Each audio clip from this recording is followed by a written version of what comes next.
Closing an Ally Bank account is a straightforward process. Here's how you can do it. Prepare for closure. Review account. Ensure all transactions have cleared and there are no pending payments or deposits.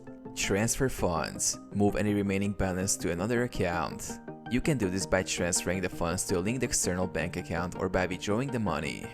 Contact Ally Bank. Log in. Access your Ally Bank account through the website or mobile app.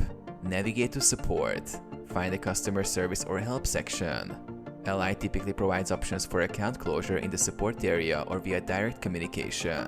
Request account closure. Submit a request. You may need to submit a request to close the account via secure messaging or by calling Ally Bank's customer service. Confirm identity.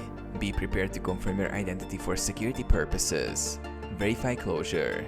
Check for confirmation. Ensure you receive confirmation from Ally Bank that your account has been closed. Monitor for closure. Keep an eye on your account to make sure it is no longer active and that no further transactions occur.